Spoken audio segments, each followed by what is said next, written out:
Tonight, Unreported World travels to one of the front lines of the Syrian refugee emergency, Lebanon, which has received 1.5 million refugees since the war began. Many countries have promised aid and resettlement. The UK government's one of the biggest donors to Syrian refugees in the region and has pledged to help the most vulnerable. But reporter Shauna Conair finds that sick refugee children are suffering and even dying while they wait for better treatment. Limited resources mean tough choices about those who are helped and those who are left behind.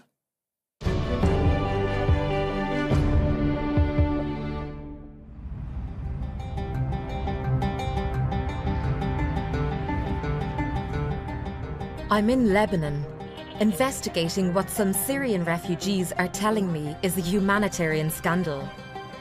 They say it involves children who are desperately ill, like 13-year-old Yusuf. He's got cancer that could be cured, but only with the right treatment. And then there's Abdullah. He's 10 and has a chronic blood disorder. If he doesn't get regular blood transfusions, he'll die within months.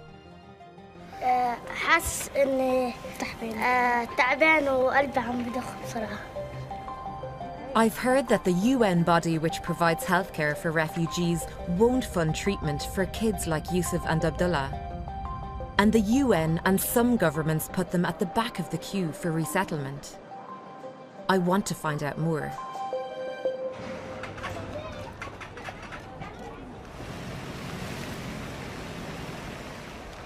I'm in the Bekaa Valley, close to Lebanon's border with Syria. Some of the 1.5 million Syrian refugees in Lebanon live here in tents or short-term housing. We've heard about a young Syrian boy from Homs who was diagnosed with cancer about 3 years ago, so I've arranged to meet him. Marhaba. Let me take off my boots. Very nice to meet you. Ana ismi Shona. Ana Yusuf. Yusuf. Yeah, sure. I'll have a little bit. We didn't meet you, yes, it's lovely to meet you. Yusuf has non-Hodgkin lymphoma. A cancer that with the right treatment has an 80% survival rate. What can you play, Yusuf? I love you, you love me, we are a happy family. Good. Bravo. Bravo, eh? Yusuf has needed chemotherapy. At home, before the war, the Syrian healthcare system would have covered the cost.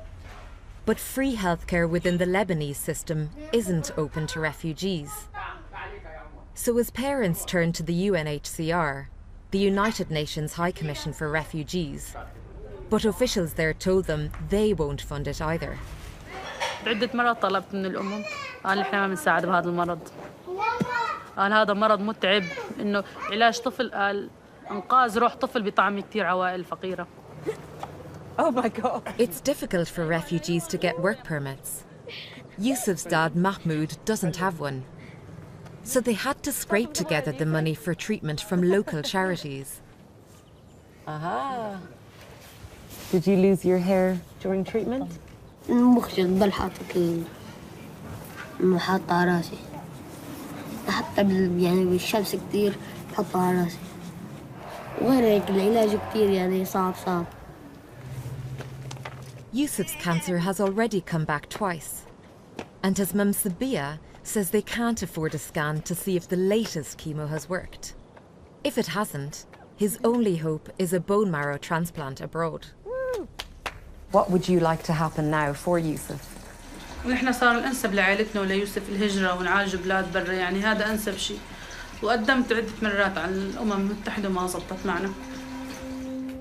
5 of Yusuf's healthy cousins, along with their parents, have been resettled in the UK. أتمنى شيء من عمري حط لهم شو إحساس يعني إنه ابننا قدام عيني عم وضع البطيء شو يعني إحساس الأم. نار بتشعل فيها.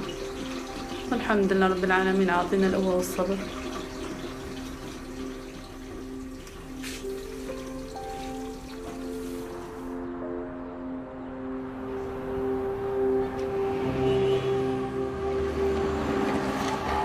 I want to find out why a vulnerable child like Yusuf hasn't been resettled, and why the UNHCR won't fund his chemotherapy. So I visit a Lebanese charity that's been helping him, called Karma. Shauna, Jennifer, very nice to meet you. I spot one familiar face. Yes, this is Yusuf in the hospital. Mariam Yunus says a big part of the charity's funding comes from Syrians living abroad. They help Yusuf and more than 40 other Syrian refugee children with cancer. She tells me 12 of the children face a life-threatening situation unless they're resettled urgently. We had a couple of cases where the child literally died because it couldn't be resettled in time. I mean, we are really, really overwhelmed. I mean, we very often don't know how to continue, and it's always, the thing is, it doesn't stop. Like every new case, we know this is a huge responsibility because we know there will be no other organizations they can go to. There's no one else who will help. And it's getting worse and worse. Why is it that UNHCR don't look after Syrian refugees who have cancer, and in particular children who have cancer? They say they don't have the financial means for covering the treatment. I think it's a very cruel logic. The treatment is very expensive, so of course you would pay a lot of money for one patient. Mariam says she knows just 4 children with cancer who've been resettled to Germany and Canada. Yusuf's parents told us that their extended family members had been resettled and that all of the children are healthy. Does that surprise you? I've heard many cases where exactly this happened, actually. So many of the parents tell me that other relatives of them have been resettled before them with healthy children. We tried to find out how many Syrian children with medical needs have been resettled in the UK and elsewhere. UNHCR said they can't share this information. The UK government said it doesn't publish those statistics. Cancer is not the only illness for which UNHCR help is severely limited. In all, there are 30 conditions. I'm on my way to South Lebanon, just a few miles from the border with Israel, to meet another child affected by this. This is Abdullah. He's 10. His family fled Syria 4 years ago. They lost their home and also their free access to the medical care Abdullah desperately needs.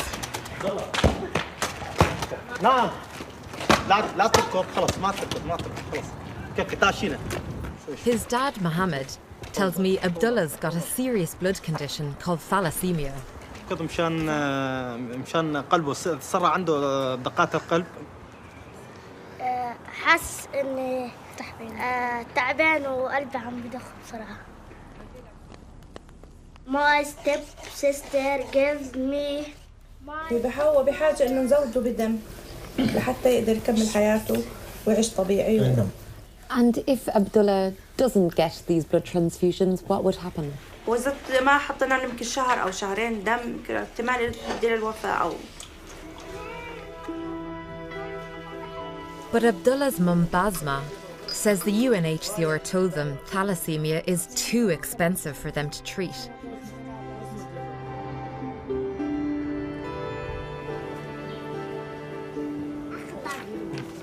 Abdullah hasn't had a blood transfusion in a fortnight and he's feeling weak. Family life goes on hold as they try to sort out the next one. What is this, Mohammed?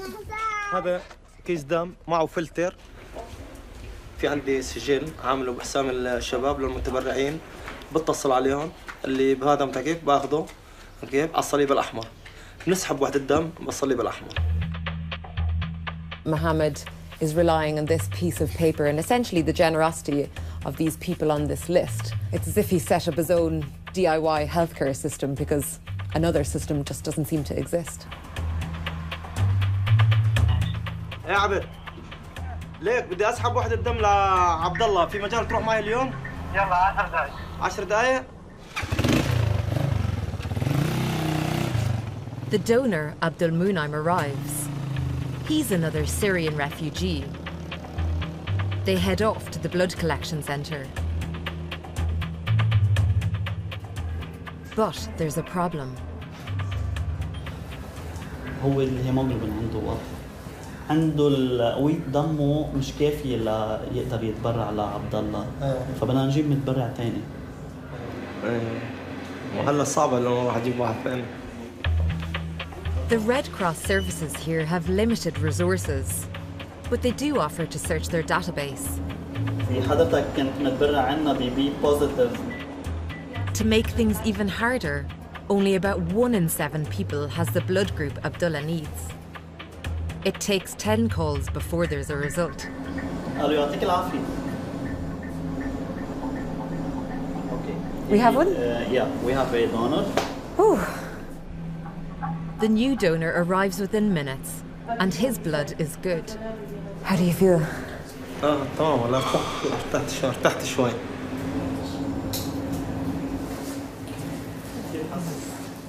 With the blood in the bank, Abdullah can have his transfusion tomorrow. شكرا. الله يسلمك يا رب. والله يجزيك من أكثر. These makeshift arrangements are putting Abdullah in real danger. His family say the UNHCR have told them they've been accepted for resettlement by the USA because of his medical needs. But that was 6 months ago, and they've had no more news. بحب اني اعيش بامريكا لان في بنايات كبار وبحر وثلج وفي ملاعب اتدرب فيهم.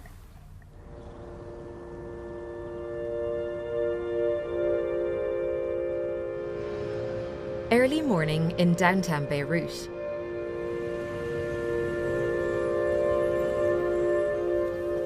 Yusuf and his parents have been travelling from home since 5 a.m. A Syrian charity has offered to pay for a scan for Yusuf. Finally, the family have the chance to find out whether his chemo has worked.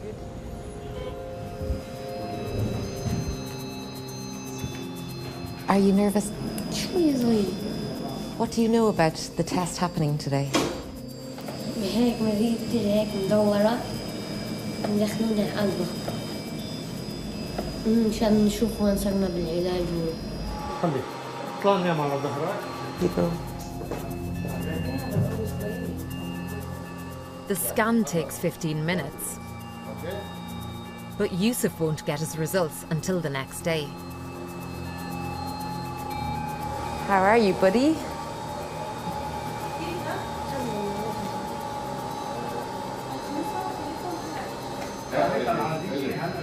ايه فيني اقول تعمل اللي بدك اياه، تاكل وتلعب وتروح وتجي اللي بدك اياه. ميرسي شكرا. يا هلا. If the scan shows his cancer has returned, Yusuf will need a bone marrow transplant that can only happen abroad.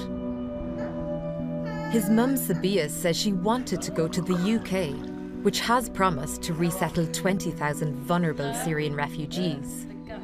But, she alleges, UNHCR officials said Yusuf's illness was a problem. أنا حابة أسافر على بريطانيا. قالوا لي إنه بريطانيا ما بتاخد هيك حالات. The UNHCR told you that the UK couldn't accept children like Yusuf. Did they tell you why? ما بعرف يعني شو بدي أقول لك ما بعرف. We put this to the UNHCR, who denied that resettlement officers would say this. آخر شيء قالوا لنا على فرنسا. ما بقى وافقنا نحن يعني أي دولة وافقنا إنه. Sabiya says the UNHCR officials asked if she had other family who needed resettling.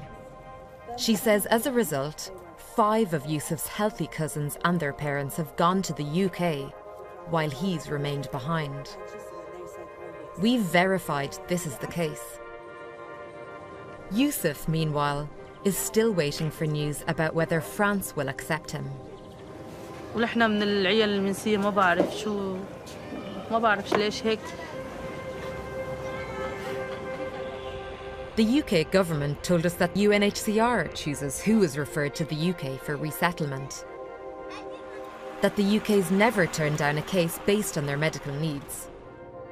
And that any suggestion they're refusing to take refugees with complex medical needs is unfounded. In South Lebanon, Abdullah and his dad have travelled for more than 2 hours for him to receive his blood transfusion. مرحبا. هات كيس الدم لعبد الله مشان نحطه. لا سعيد اني اجيت وبدي احط دم. The room is full of sick Syrian refugee children. As in Abdullah's case, their parents have had to find blood. In this clinic, a Syrian charity called Urda provides the transfusions that would have been free back home. The nurses tell me they help more than 20 children each week and have had to turn away another 50 families because they don't have space. After 5 hours at the clinic, Abdullah's transfusion is done. Do you feel a bit different now that you have all that blood? حاسس اني حاجة نشيط ومستعد اني العب فوتبول.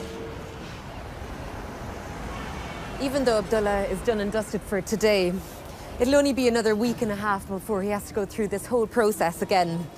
So I'm just not really sure how he can go on like this and live a normal life.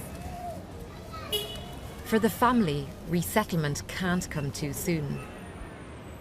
They say they've heard nothing since the UNHCR told them in August 2016 that the USA had approved them for resettlement. Mohammed's worried something's gone wrong, so he makes one of his regular calls to the UNHCR looking for news. الو السلام عليكم. استاذ أنا مواطن سوري نازح 76. He's wondering if President Trump's executive order banning Syrians travelling to the US is affecting Abdullah, but no one can tell him. بيروت اتصل عليهم حولوا بيروت يحولونا على الحوش والحوش يحولونا على بيروت. هلا انا يوم حكيت معهم واني يقولوا بدك تراجع الحوش بس نروح لعندهم يقول له جماعه اللي اتصلوا فيني انا جماعه بيروت ما خصناهم. Mohammed says the UNHCR has confirmed they'll resettle his brother and his 7 healthy children in Norway this spring. It seems that, like Yusuf, Abdullah is being left behind while his healthy relatives are resettled. We've arranged to meet Yusuf and his dad, who've travelled to Beirut today to find out the results of the scan.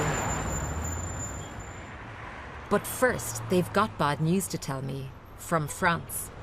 دقونا الأمم المتحدة مشان كيس سفر السفارة الفرنسية وعطونا رفض اكتئبنا صار معنا اكتئاب. The French government hasn't given reasons. No country ever does. زعلت وانقهرت دخلت على خاطري أنا نحن حالتنا صعبة كتير عالم أخذوها أحسن مننا ليش نحن رفضوا؟ The French government refugee agency told us they had resettled 5,000 Syrians, including many sick children and their families. Marhaba. Yusuf's come to hear his results from Dr. Peter Noon, a Lebanese child cancer specialist who helps Syrian refugee children for free. خايفة ما أطلع مفيش الصورة اللي نبيها خايفة إن شاء الله تطلع منيحة. With resettlement off the table, Yusuf has no chance of a bone marrow transplant. If his cancer is returned, it's a death sentence. سو يعني عم نشوف البيت سكان اللي عملتوها النتيجة امبارح. findings على النك نضيف يعني كل الرقبة ما في شيء يوسف. وبالرواية الحمد لله ما في شيء. وبالبطن وبالعظم ما في شيء. سو كتير متجاوب منيح على العلاج. So everything is okay.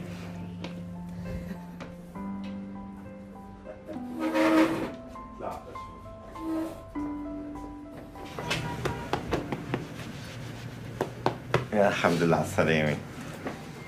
شكرا حكيم. خير. وين امك ما اجت معكم؟ ساخني والله. بدكم تخبروها.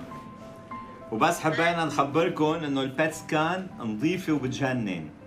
شكرا كثير حكيم الله يخلي لنا اياك. الله يسلمك يا رب انت حكيم. شكرا انك احلى بشارة بحياتي الله يوفقك يا رب.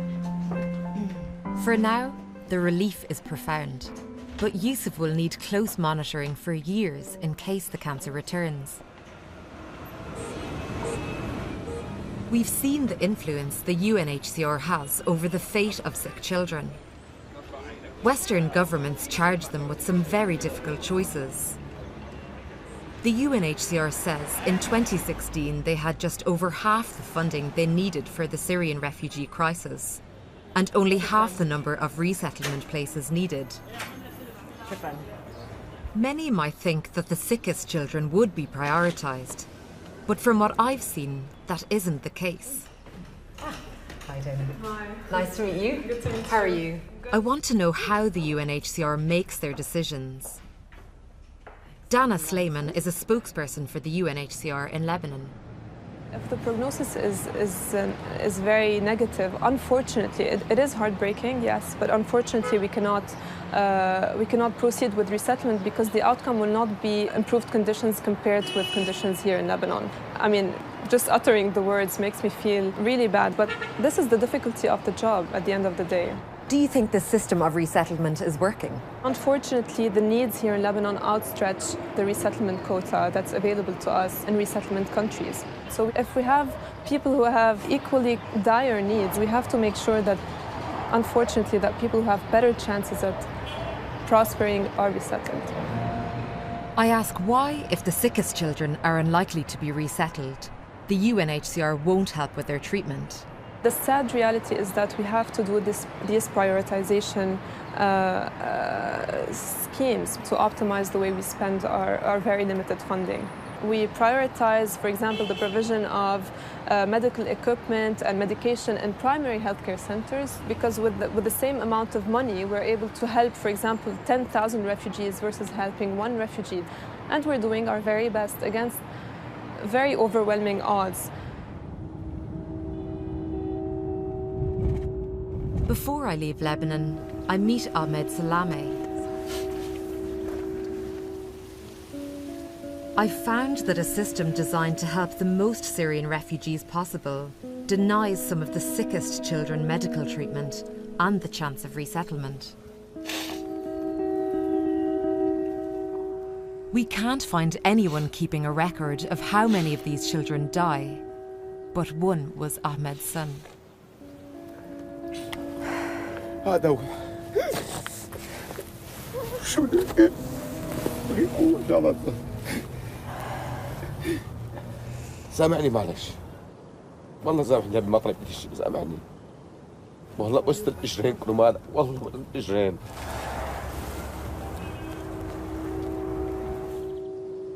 7-year-old Mohammed had a heart defect. Everyone agreed he needed medical help, but it never came. آخر شيء مرض مليحة كم شيت الساعة اللي ما عاد وقفت عنه جبناه على البيت على الخيمة وقفت قدام الخيمة حملته مات عيدي يا الله ابني مات عيدي شفته وقت مات ليه كنت حالش قاعد تحت التراب محمد اللي مثل الوردة قاعد تحت التراب Limited resources mean hard decisions and tough consequences. Without more international funding for medical help here in Lebanon, or more resettlement spaces elsewhere, very sick children will continue to suffer and die.